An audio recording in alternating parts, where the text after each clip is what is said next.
It's the Carter Man. I am down here in the dungeon, as you can see. Just got finished weightlifting.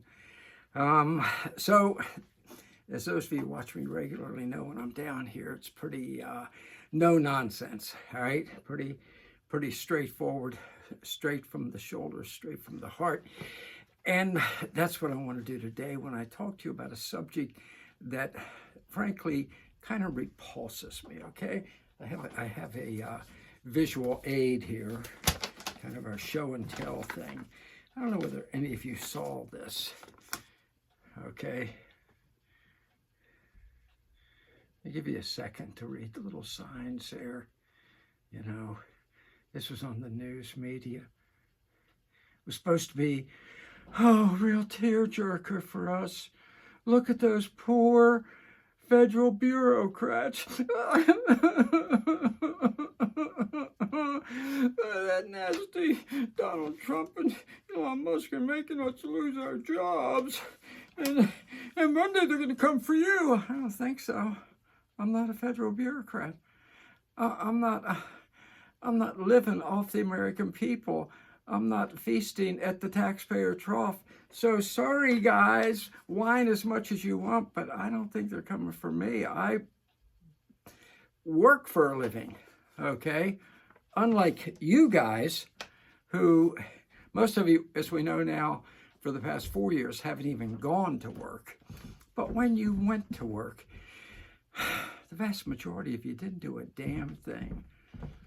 And those of you who did, what you did really wasn't too good for the American people, was it? You're whining about you losing your jobs. First, let's put it in perspective here. There are 2.4 million federal bureaucrats.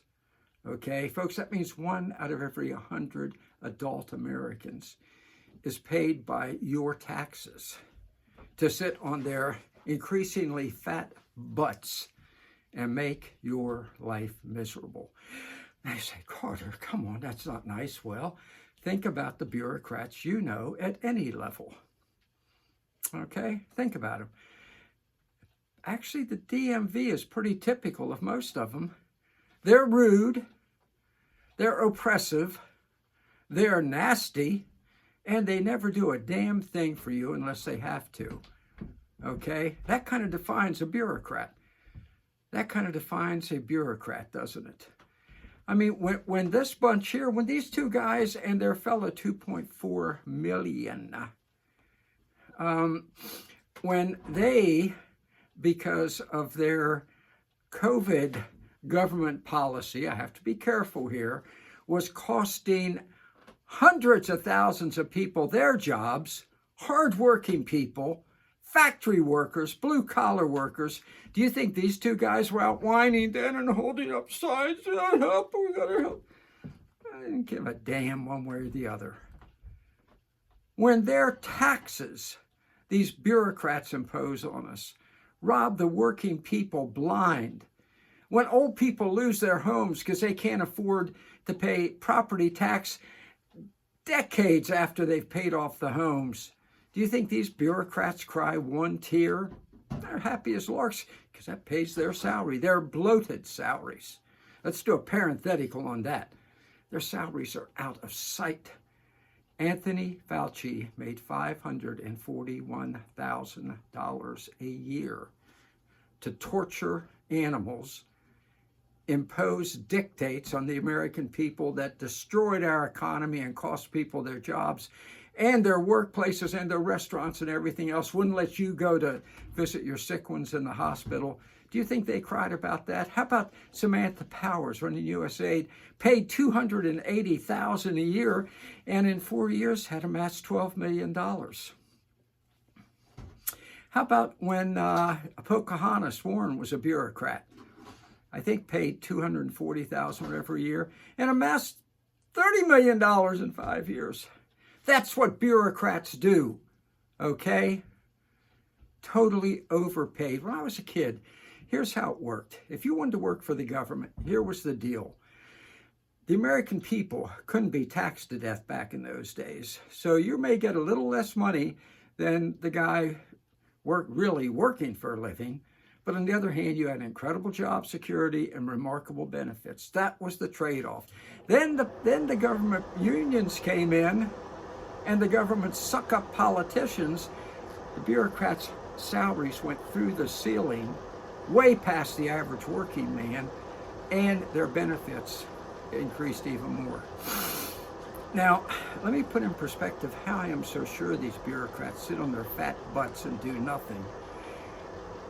I was a bureaucrat for 6 months at the Federal Trade Commission. They actually got time off during the day to watch their favorite soap operas. The head of the division I worked in, public relations, spent all of her time trying to lobbying for and working on having free child care here at the FTC. Every time I went to try and talk to her, she was gone. She was in another meeting to get free child care here at the FTC. That's the kind of people that are being fired, okay? And the more of them that are fired, the less regulations and red tape and taxes are going to weigh you down and destroy your life. So let's cut it at least in half, send them home. I would tell them that learn how to code, as Biden told the 10,000 real workers he laid off when he shut down the Keystone Pipeline. Learn how to code, or go to the gas station and maybe they'll let you pump gas, because that's about only damn thing you're good for after spending all your years sitting around a desk in the bureaucracy doing nothing. And instead of doing this, why don't you go back to work, you bums? Come on, folks, let's fight it. Fight it tooth and nail. It's your country. Take it back. Stay strong.